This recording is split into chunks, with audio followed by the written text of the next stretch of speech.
किसी भी इन्फॉर्मेशन को प्राप्त करने के लिए आज के समय में हम इंटरनेट का उपयोग करते हैं। और अगर बात करें सर्च इंजन्स की, तो गूगल लगभग 86% लोगों द्वारा यूज़ किया जाने वाला विश्व का टॉप मोस्ट सर्च इंजन है। अगर आप एक बिज़नेस ओनर हैं तो आपके लिए गूगल एक बहुत अच्छा माध्यम हो सकता है अपने बिजनेस को प्रमोट करने के लिए और वहाँ से पोटेंशियल ट्रैफिक और लीड्स को इंक्रीज करने के लिए। कुछ मेजर गाइडलाइंस का अगर आपको पता हो तो आप अपनी वेबसाइट को टॉप मोस्ट पोजीशन पर पहुंचाकर उस पर मनचाहा ट्रैफिक ला सकते हैं।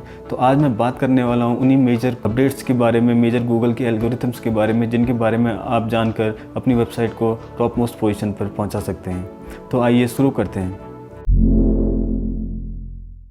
तो फ्रेंड, जो हमारी पहली एल्गोरिथम है वो है गूगल पांडा, जो कि 2011 में रिलीज हुई थी।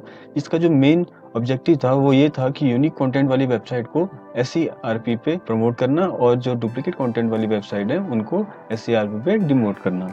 इसका जो मेन फोकस था वो है डुप्लीकेट कंटेंट पे, कीवर्ड स्टफिंग पे, थिन कंटेंट पे, यूजर जनरेटेड स्पैम और इररिलेवेंट कंटेंट पे। 2011 में जब ये लॉन्च हुई थी तो ये एक सर्च फिल्टर के तौर पे लॉन्च हुई थी, लेकिन 5 साल बाद 2016 में इसे गूगल की कोर एल्गोरिथम में शामिल कर लिया गया था। तो बेसिकली अगर गूगल पांडा कंटेंट के लिए आई हुई एक एल्गोरिथम है और इससे अगर आपकी वेबसाइट हिट हो गई है या फिर अगर आप इसको प्रिवेंट करना चाहते हैं अपनी वेबसाइट को गूगल पांडा से, तो आपको जो बेस्ट प्रैक्टिसेस फॉलो करनी चाहिए वो हम डिस्कस करेंगे। तो सबसे पहले तो आप अपनी वेबसाइट का इंटरनल कंटेंट ऑडिट कीजिए और उसके लिए आप कॉपीस्केप जैसे टूल का यूज़ कर सकते हैं।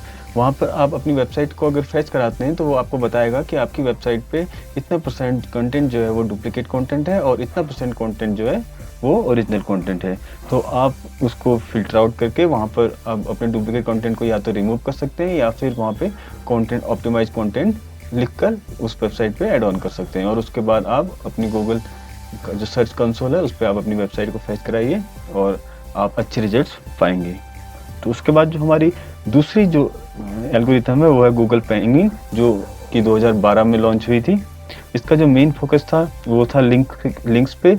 अगर आपकी वेबसाइट पे स्पैमी साइट से लिंक बने हुए हैं या फिर इररिलेवेंट साइट से लिंक बने हुए हैं, लिंक परचेज किए हों थर्ड पार्टी से, या फिर जो है आप एग्रेसिवली अपनी एंकर टेक्स्ट को रैंकिंग के लिए ओवर ऑप्टिमाइज कर रहे हो, तो पेंगुइन जो है आपको आपकी वेबसाइट को हिट करेगी। और अगर आपकी वेबसाइट अभी टॉप में रैंक कर भी रही है तो वो बाय द टाइम वो नीचे रैंक करने लगेगी। तो आपको अगर पेंगुइन से अपनी वेबसाइट को बचाना है या फिर आपकी हिट हो चुकी है वेबसाइट, तो उसके लिए आपने अपनी लिंक्स का ऑडिट करना पड़ेगा। इसके लिए आप बहुत से ऑनलाइन टूल्स अवेलेबल हैं, आप उन टूल्स की मदद से अपनी वेबसाइट पे टॉक्सिक लिंक्स या फिर इनरिलेवेंट लिंक्स जो भी बने हुए हैं आप उनको फाइंड आउट कर सकते हैं और उसको गूगल सर्च कंसोल के माध्यम से उसको डिसॉल्व कर सकते हैं।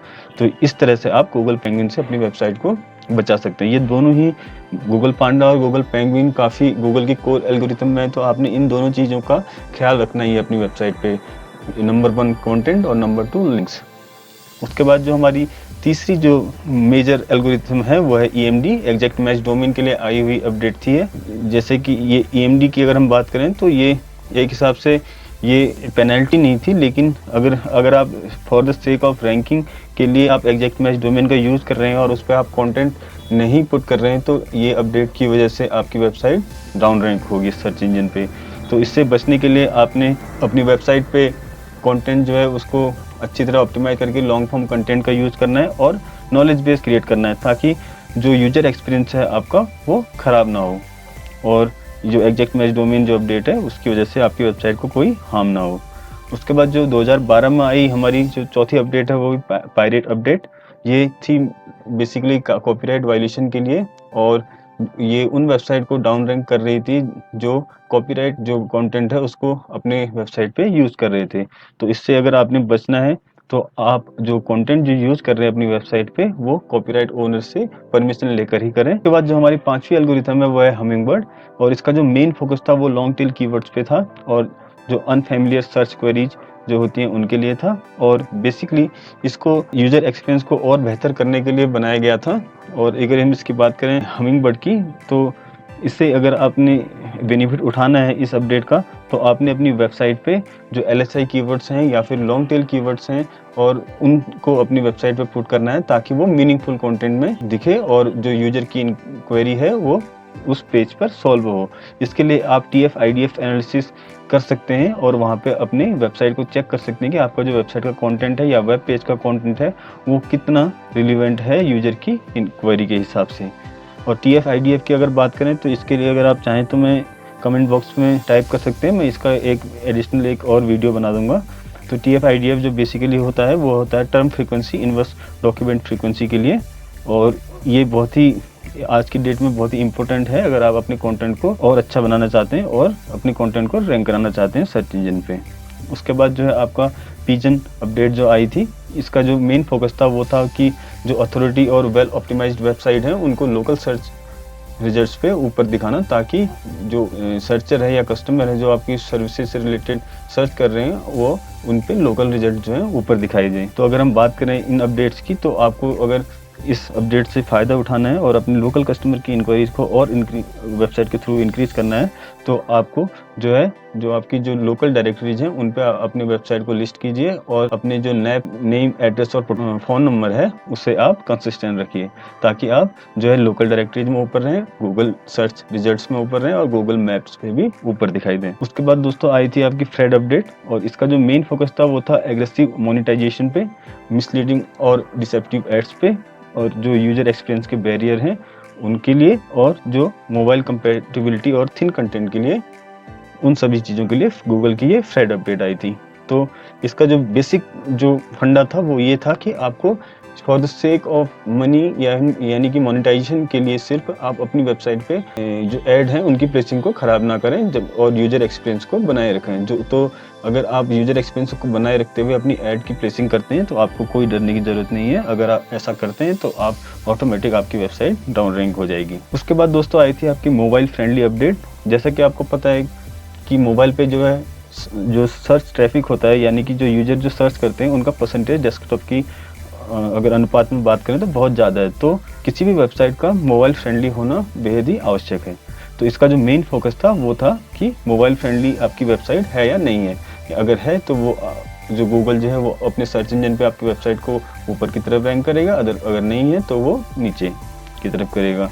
तो अगर आपने अपनी वेबसाइट अभी तक अपनी मोबाइल फ्रेंडली नहीं बनाई है तो मैं सजेस्ट करूँगा कि उसे बनाएं, और अगर नई वेबसाइट बनाने की सोच रहे हैं तो उसे ज़रूर मोबाइल फ्रेंडली बनाएं। उसके बाद जो आई थी दोस्तों मोबाइल फ्रेंडली अपडेट के बाद पेज स्पीड अपडेट, ये भी काफ़ी इंपॉर्टेंट अपडेट थी, और ये इसका जो मेन फोकस था वो था कि स्लो साइट्स जो हैं उनको डाउन रैंक करना। अगर हम बात करें पेज स्पीड अपडेट की, तो इसमें बहुत सारे एक वेब पेज में बहुत सारे एलिमेंट्स होते हैं, उनका साइज़ कम होना और उनका फास्ट लोडिंग होना, बहुत सारे ऐसे फैक्टर हैं जिनका एक वेबसाइट ऑप्टिमाइजेशन में बहुत ही इंपॉर्टेंट रोल है।